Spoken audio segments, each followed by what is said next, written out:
How to start your business in 2025. The first thing that you're going to do is come up with at least 2 business names. You're going to go online to your local Secretary of State or the state that you want to open your business in. You want to do a general search just to make sure that those business names are available. Once you do that, guys, you're going to go to a website called NameCheck or NameChecker. You're going to do a general search just to make sure that the domain names are available, right? So you want to make sure that you have your website and your business email address on lock before moving forward.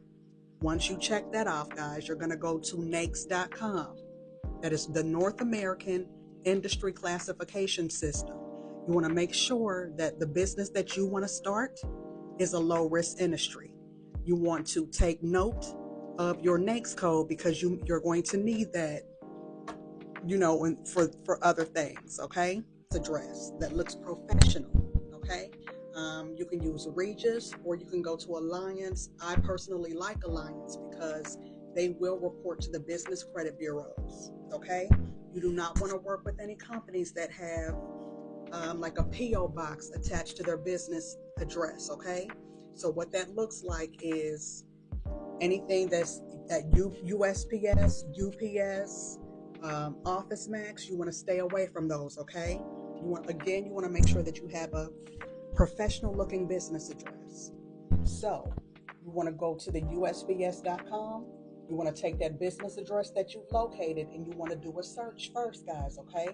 You want to make sure that that business address comes up as a business office and it does not have like mail receiving services attached to it, okay? If it does, it will cause issues with you getting business funding. So after you purchase your virtual business office, guys, you want to go ahead and move forward with registering your business. So you'll go back online to the Secretary of State's website. You will go ahead and start the process with registering your LLC. You'll wait for a couple of days, guys. Once the state approves you to conduct business in your state, that is when you will go online to irs.gov, and then you will go ahead and fill out the application for your EIN. Remember, guys, after you get your articles of incorporation from your state, you want to download that information to your desktop because you will need that documentation to do other things, okay? So again, when you go to the irs.gov, you complete the application. You'll have your SS4 document, okay, which is your EIN letter, essentially, guys, okay? You'll download that, save that to your desktop as well. Next, what you want to start doing, guys, is building your online presence for your business, okay? So that means you will establish your business online with the 411 listings, any social media channels. You will need to go ahead and set those up for your business, okay? And you can also register your business with Yelp or Google My Business, okay? You want to make sure that you have an online presence before moving to the next step. You want to establish a checking account for your business. You want to make sure that your business is completely legit, okay? Part of that process, guys, you want to make sure that you set up an appointment with a business banker. This can be at your credit union, a local bank. You can use a regional bank or a national bank. It doesn't matter, guys, okay? It's whatever you want to do, okay? If you want to start business funding, you can do this with multiple. So, guys, when you go into that appointment, you want to make sure that you have specific documentation. The two pieces of documents that I told you to download when you were setting up your business, you will need that information. So again, that's your articles of incorporation. You'll need your EIN letter, which is your SS4. Additionally, you might need an operating agreement or some other documentation, okay? What I recommend that you do is contact the banker when you're setting up the appointment. Ask that bank what documents they require when opening up a checking account, okay? Just to make sure that you have everything that you need, all right? So, you open up your business checking account, you fund that account. If you're going to get business funding, you want to fund that account with at least $200 to $2,500. You want to season the account with something, decent, so that the banks know that you are not playing. You know what I mean? You're there to really establish a relationship with them, okay? So let me go back on topic. We're talking about setting up your business, all right? So let me stay on task.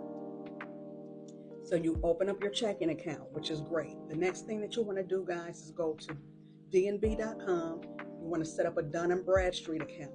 It may get approved within a week. It may take a week or two. It might be a month.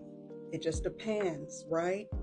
So once you get your Dun & Bradstreet account approved, you want to make a note of your DUNS number, okay? And keep that on file just in case you need it for anything, all right? Bear in mind that your Dun & Bradstreet number is used sometimes when you're going to get cash funding for your business, a business credit card, a business line of credit. Some lenders will look at that information, okay? After you set up your Dun & Bradstreet account is you want to start building up your business credit profile, okay? So you can go online to nav.com. You can establish an account there. If you select the proper subscription, that subscription will report to all 3 of the business credit bureaus. That's Dun & Bradstreet, that's Business Experian, and that's Equifax Commercial, okay? Again, guys, some lenders will look at that information when you're going for cash funding via business credit card, a business line of credit, business loan, whatever the case may be. Now, NAB also has another function. There's a feature that you can pay extra for, which allows you to see your SBSS score. That is your small business scoring service. This score essentially takes several things into account. So it looks at your payment history, and your business utilization. It look at your personal payment history and your personal utilization, and it blends those scores together. This score helps the SBA determine how much they want to lend to you, okay? So again, that's the SBSS score, which is the Small Business Scoring Service. So if you follow all of that, guys, all of the steps that I provided you, you will be able to build out your business credit profile within a 30 to 60 day term.